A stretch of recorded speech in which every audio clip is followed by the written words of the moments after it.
Odisseu saiu de Troia, mas Troia ainda não havia saído dele.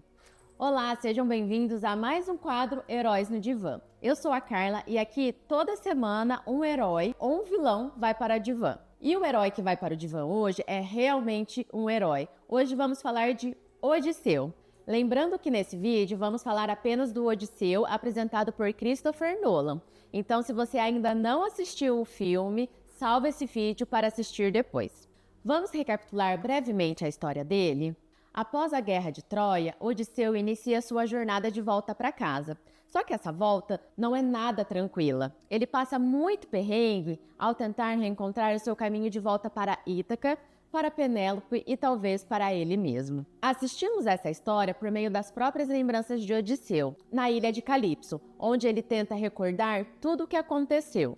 Para Freud, existem desejos, experiências e lembranças que podem entrar em conflito com aquilo que conseguimos admitir conscientemente. Diante desse conflito, entra um mecanismo de defesa chamado recalque, mas aquilo que foi recalcado não desaparece.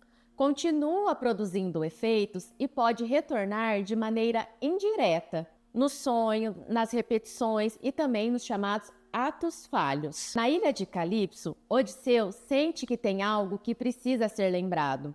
Calipso diz para ele que ele precisa recordar. Ela diz isso várias vezes, você precisa se lembrar. Atena, uma outra deusa, aparece para ele constantemente, mas não entrega respostas para ele completamente, nem de maneira clara.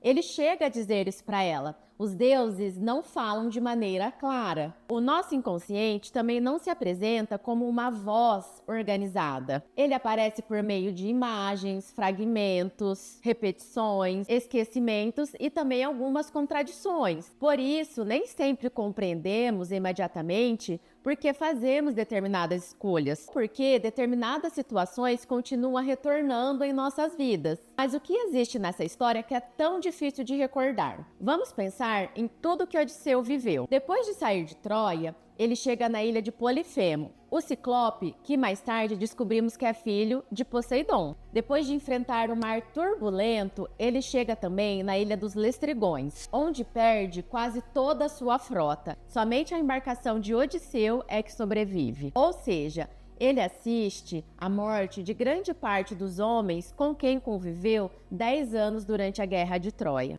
Depois, ele chega na ilha de Circe, uma feiticeira que transforma seus homens em porcos. Uma parte bem interessante em que ela diz que está devolvendo a esses homens, ao transformá-los em porcos, a sua forma original. Ou seja, os homens deixam de ocupar a posição de guerreiros heróicos e aparecem dominados por impulsos que antes estavam encobertos. Ela pode representar o medo de descobrir que por trás do homem heróico e civilizado também existe violência, desejo, agressividade e contradição. Odisseu chega no mundo dos mortos para tentar descobrir um pouco mais de como retornar para casa. E é aqui que podemos relembrar de um texto muito importante para Freud: recordar, repetir e elaborar. Freud percebeu que nem sempre conseguimos relembrar, recordar aquilo que nos marcou. Muitas vezes, ao invés de recordar conscientemente, repetimos